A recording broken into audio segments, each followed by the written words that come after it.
amigos do canal Estudos Espíritas por Angélica e Ricardo.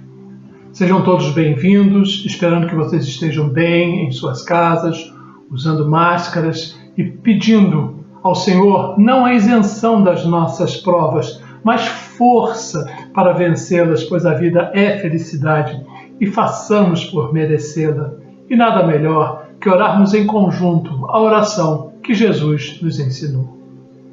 Pai nosso que estais nos céus, santificado seja o vosso nome. Venha a nós o vosso reino, e seja feita a vossa vontade, assim na terra como nos céus. E o pão nosso de cada dia nos dai hoje. Perdoa as nossas ofensas, assim como nós perdoamos a quem nos tem ofendido. E não nos deixeis cair em tentação, mas livra-nos de todos os males, que assim seja, graças a Deus. Chegamos ao capítulo de número 13, e no item benefícios pagos com a ingratidão e a beneficência exclusiva. Neste momento de quarentena, muitas pessoas estão pela primeira vez se motivando a prestar auxílios ao próximo e das mais variadas maneiras. E isso é ótimo. Muitas pessoas estão atendendo ao chamado. Porém, pode acontecer de algumas dessas pessoas sentirem-se desmotivadas ao encontrarem alguns entraves nessa jornada, tais como a ingratidão. Quando fazemos o benefício a alguém e este nos paga com a ingratidão, quase sempre dizemos: nunca mais farei nada, pois ele não merece, e nem tampouco farei mais nada a ninguém, pois nunca reconhecem o que eu faço.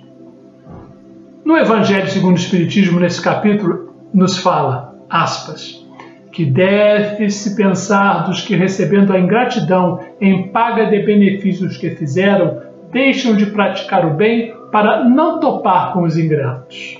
Responde a espiritualidade. Nesses há mais egoísmo do que caridade, visto que fazer o bem apenas para receber demonstrações de reconhecimento é não fazê-lo com desinteresse, e o bem feito desinteressadamente é o único agradável a Deus. Se Deus permite por vezes que sejais pagos com a ingratidão, é para experimentar a vossa perseverança em praticar o bem. E sabeis porventura se o benefício momentaneamente esquecido não produzirá mais tarde bons frutos?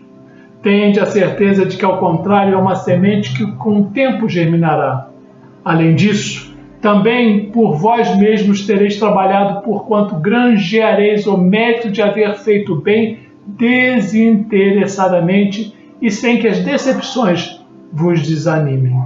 Assina a mensagem o Guia Protetor, na cidade de Sens, em 1862.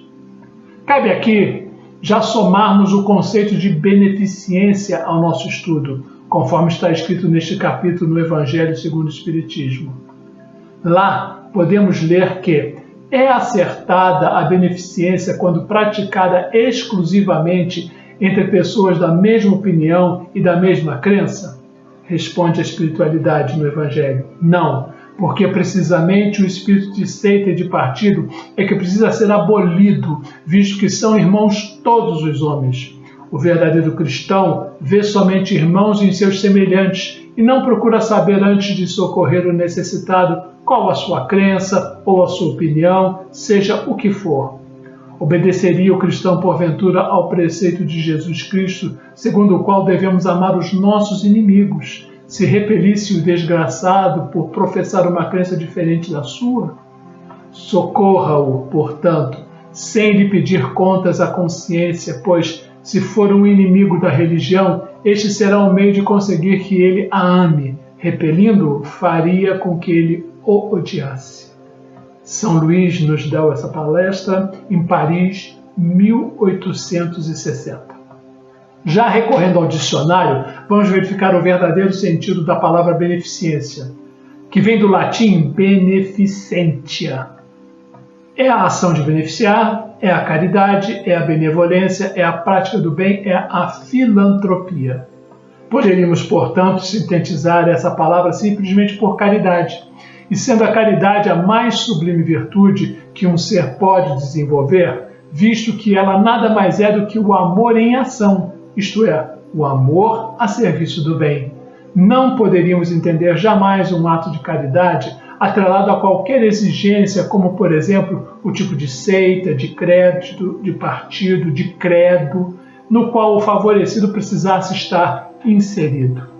É exatamente essa maneira equivocada de interpretar o verdadeiro sentido da prática da beneficência que precisa ser modificado no conceito do homem secularmente materialista, que sempre entendeu que só os que participam dos mesmos pontos de vista seus é que são merecedores de sua atenção, do seu respeito, esquecendo-se de que, mesmo os que com ele não partilham as mesmas opiniões, não deixam de ser, por isso, seus irmãos, filhos do mesmo Pai, Criador de tudo e de todos. A beneficência é exercida exclusivamente entre as pessoas que têm a mesma crença, mesma opinião, mesmo entendimento sobre qualquer assunto, não pode ser entendida como uma prática sadia de fazer a caridade ao nosso semelhante, visto que, antes de tudo, exige-se que o outro esteja desprovido de sua opinião própria, contrária do pseudo-caridoso. Cabe então aqui já uma reflexão nossa. Que pensar das pessoas que, sofrendo ingratidão por benefícios prestados, não querem mais fazer o bem com medo de encontrar os ingratos? Essas pessoas têm mais egoísmo do que caridade, porque fazer o bem somente para receber provas de reconhecimento é deixar de lado o desinteresse, e o único bem agradável a Deus é o do desinteressado. Aquele que busca na terra recompensas do bem que faz, não a receberá no céu, mas Deus a reservará para o que assim o proceder. Fazer o bem, meus amigos, na espera de reconhecimento ou de um agradecimento, nada mais é do que troca ou de busca de aplausos, pois a nossa vaidade é tão grande que para nós não tem nenhum mérito se o beneficiado não ficar nos agradecendo constantemente e dizendo a todo momento o quanto somos bons e caridosos. Grande engano nosso. Para Deus, somos egoístas e vaidosos, e o bem que fizemos perde o sentido, e como já exigimos o reconhecimento aqui na terra, não o teremos no céu. Está aí uma grande verdade dita pelos Espíritos. Já fomos pagos na nossa ignorância. E o que é pior, saímos espalhando ao mundo a nossa bondade, exaltando o que fizemos por amor e caridade, o que não é verdade. Fizemos porque quereríamos demonstrar o quanto somos bons, quando na nossa essência só existe a aparência de bons. Allan Kardec, no Livro dos Espíritos, na questão 937, nos diz, aspas, as decepções que nos fazem experimentar a ingratidão e a fragilidade dos laços de amizade não representam também para o homem sensível uma fonte de amargura? Responde-nos a espiritualidade, sim. Mas nós vos ensinamos a ter compaixão dos ingratos e dos amigos infiéis. Eles serão mais infelizes do que vós. A ingratidão é filha do egoísmo, e o egoísta encontrará mais tarde corações insensíveis como ele próprio foi. Lembrai-vos de todos aqueles que fizeram mais bem do que vós, que valeram mais do que vós e foram pagos com a ingratidão. Lembrai-vos de que o próprio Jesus foi ridicularizado e menosprezado enquanto vivo, tratado como hipócrita e como impostor, e não vos espanteis de que o mesmo aconteça convosco. Que o bem que fizestes seja a vossa recompensa neste mundo, e não vos importeis com o que dizem disto aqueles que o receberam. A ingratidão é uma prova para a vossa persistência em fazer o bem. Isso vos será levado em conta, e aqueles que vos desprezaram serão tanto mais punidos por isso, quanto maior lhes tenha sido a ingratidão.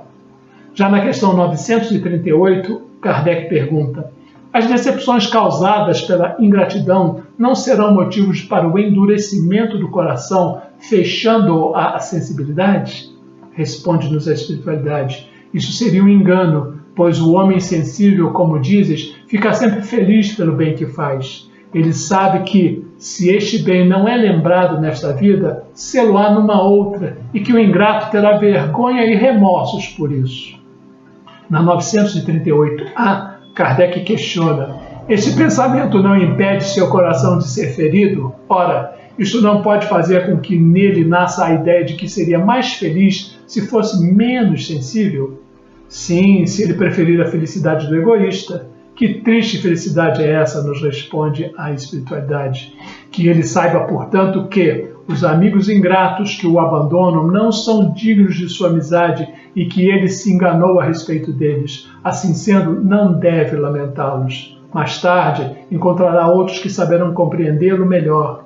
Tende compaixão daqueles que procedem mal para convosco sem o merecerdes, pois haverá para eles um triste retorno.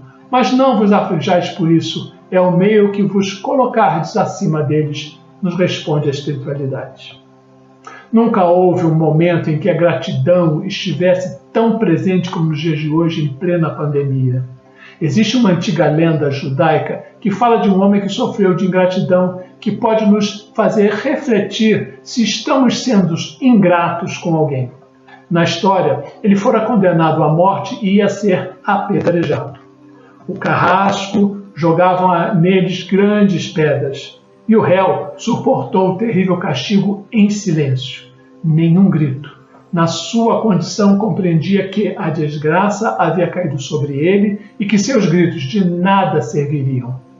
Passou então por ali um amigo, que pegou uma pequena pedra e atirou na direção do condenado, somente para demonstrar que não era do seu partido.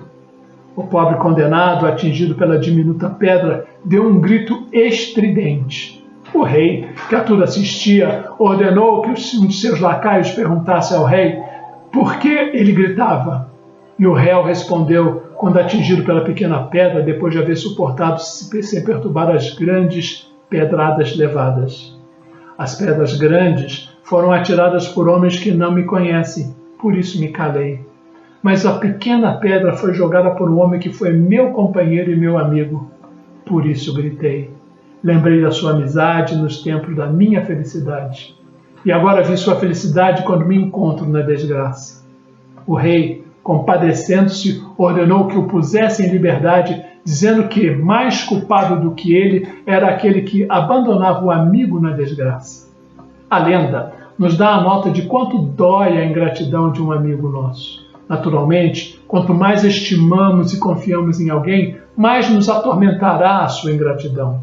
É importante, pois, que examinemos nossas próprias ações, observando se não somos nós os ingratos, em especial com aqueles que estenderam a preciosidade de sua amizade por longos e longos anos.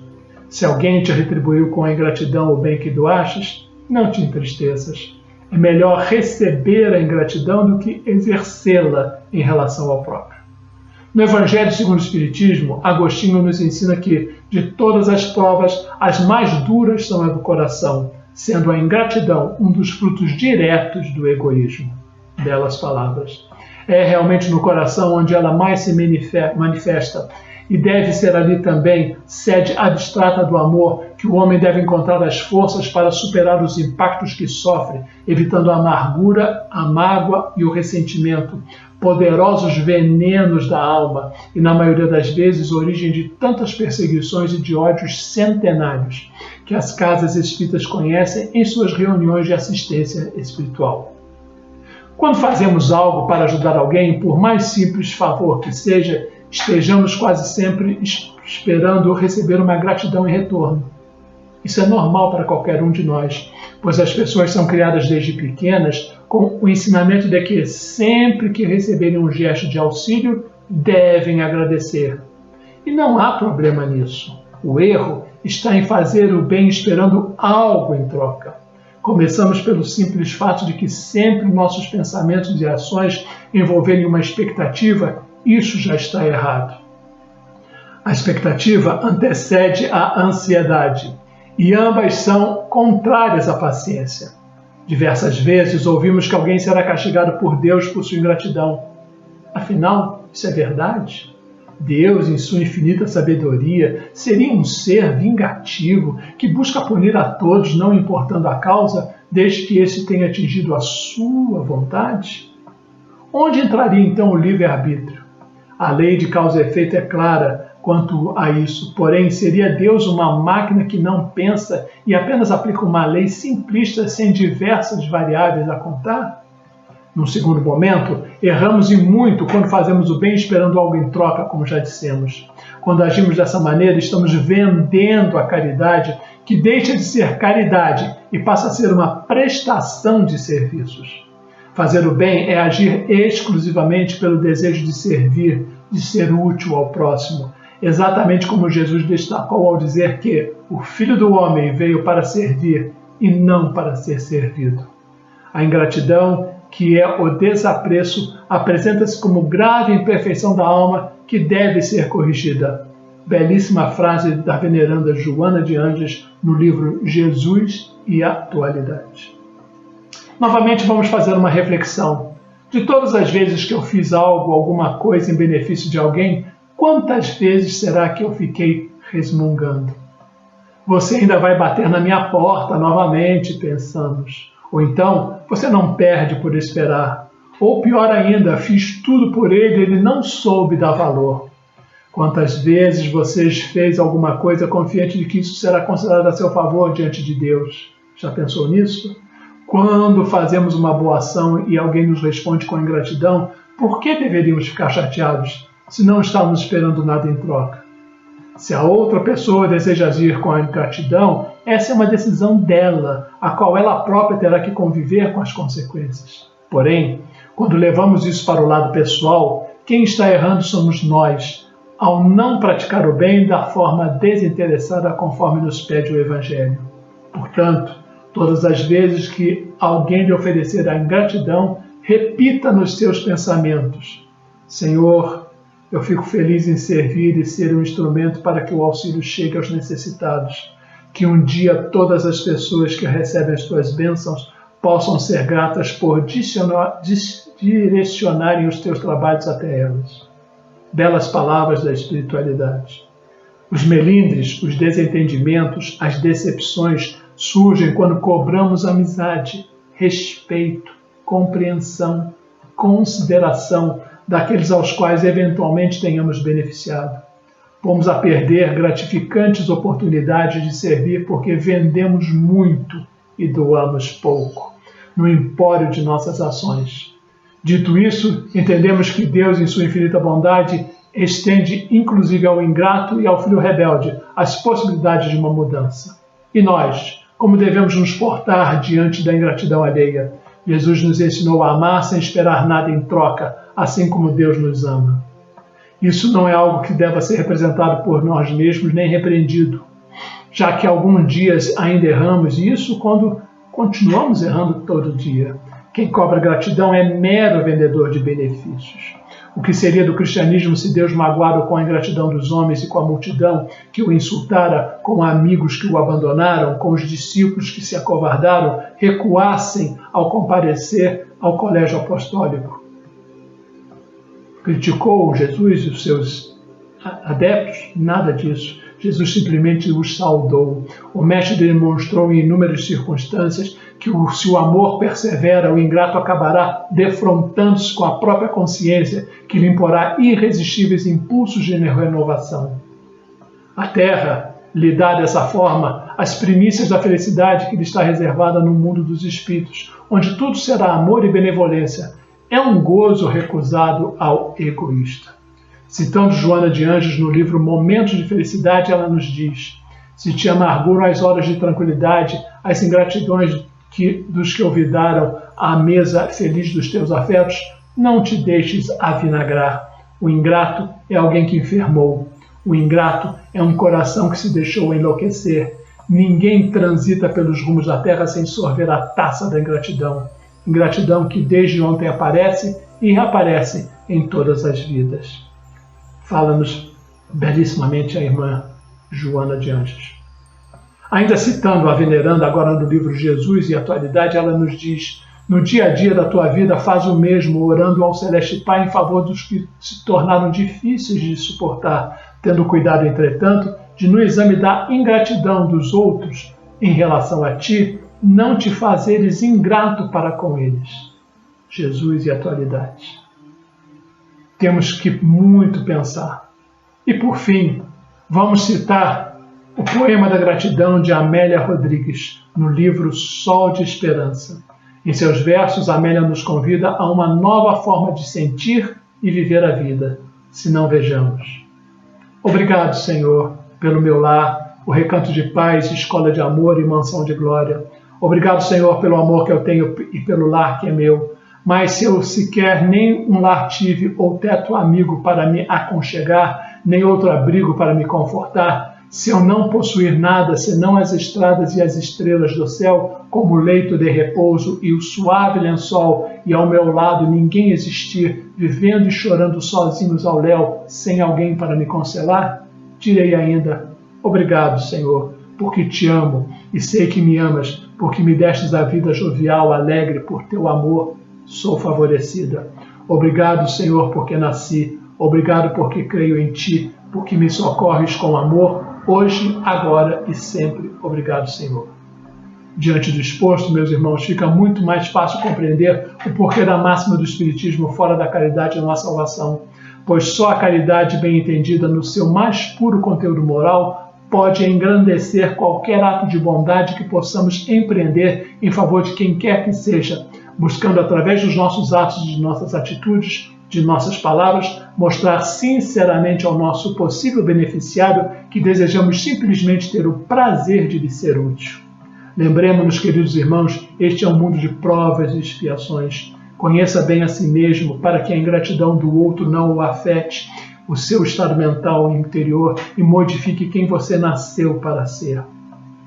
Engraçado que, se perguntarmos às pessoas se elas se acham ingratas, ninguém admite isso. Talvez por vergonha, talvez por não se dar conta disso. O certo mesmo é que a grande maioria das pessoas não admite possuir esse traço característico de sua personalidade. O que fazer então com os ingratos? Quem de nós está livre de alguma ocasião da nossa vida não ter sido um ingrato? Como agir? Se pensar que Jesus, no que ele deixou registrado nos evangelhos, pelas mãos daqueles que o acompanhavam em suas andanças, o único caminho é amar os ingratos. Seguir amando e tornando a fazer ao outro o bem sem olhar a quem. Mas se formos nós a cometer um ingrato gesto, então corramos. Vamos a todo pano atrás do reparo. Vamos mudar a atitude mental. Vamos virar a página. E aqui também cabe conjugar o verbo amar em todos os seus tempos e modos. A gratidão é o medicamento do espírito e o sentimento das almas elevadas. O Espiritismo nos ensina a cultivar a semente do bem em nós mesmos e no nosso próximo. O remédio para a ingratidão é o esquecimento, assim como a prevenção da mágoa é não acolhê-la. Cabe então a nós novamente a nossa reflexão final. E será que os ingratos de todos os tempos sabem disso? Por isso, ajudem sempre.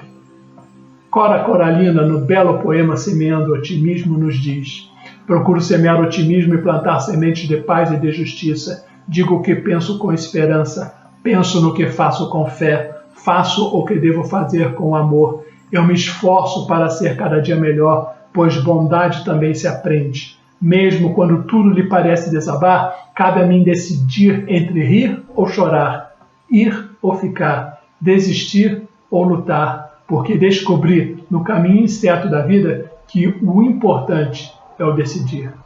Cora Coralina, nossa reflexão final.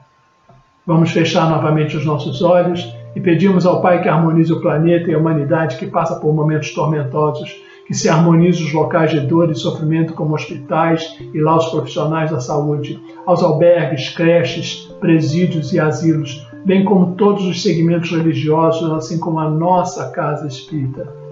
Que se harmonize os líderes das nações para que possam tomar boas decisões. Obrigado, Senhor, pela consciência que tenho que tudo nesta vida depende do Senhor e que um dia todos nós possamos enxergar que sem o Senhor nada somos. Por último, peço uma harmonização onde ela se fizer necessária. Peço também uma harmonização interior para cada um de nós. Se você gostou, se inscreva no canal, clique no positivo, faça comentários e críticas e, se possível, divulgue este nosso canal entre os seus amigos. E toda quarta-feira pela manhã você estará recebendo uma nova postagem. Muito obrigado, muita paz, que assim seja.